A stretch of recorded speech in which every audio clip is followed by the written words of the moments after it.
tumejiridhisha kwamba Chama cha Mapinduzi hakiwezi na hakipo tayari kushiriki kwenye uchaguzi ambao ni huru na wa haki na wa kuaminika. CCM haiwezi na wala haitaki uchaguzi wa namna hiyo.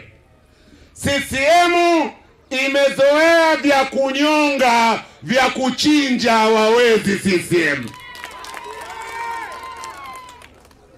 Na tumejiridhisha kwamba adui yetu, adui tunayepambana naye sio CCM tena. Nawaambia washikaji wa Lamadi, CCM ni wepesi zaidi ya pamba. CCM hawezi kushindana kwenye uchaguzi. Adui tunayepambana naye sio CCM. Adui tunayepambana naye, wapinzani, ni vyombo vya dola, hasa vyombo vya ulinzi na usalama. Hao ndio tunaopambana nao. Na ukweli huu ni lazima usemwe kwamba CCM wametangulizwa mbele, ili sisi vyama vya upinzani tujidanganye kwamba tunapambana na CCM. Huo ni uongo. Sisi tunapambana kwenye uchaguzi na jeshi la polisi, ndugu zetu hao ambao wametulinda leo, ndio tunaopambana nao. Na leo tutacheka, tuko pamoja hapa, makamu wa rais yuko pale, lakini ikija kwenye uchaguzi jamaa zetu wanakaa upande, wanatukongota virungu, ndio tunaopambana nao. Ndio kweli, ndio kweli. Na nitatoa ushahidi mmoja, ndugu mwenyekiti.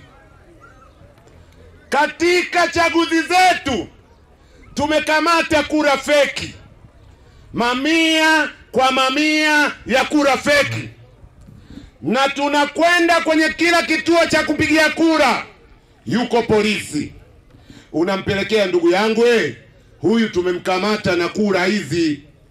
Hakuna hata faili moja, hakuna hata mtu mmoja aliyechukuliwa hatua kwa ajili ya kura feki. Sasa mimi huwa natoa changamoto kwa IGP, mkuu wa jeshi la polisi.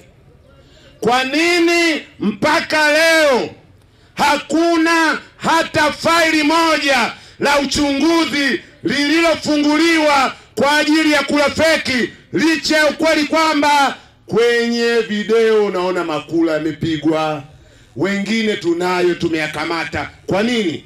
Sasa leo Lamadi mtawapa jibu. Mnajua kwa nini?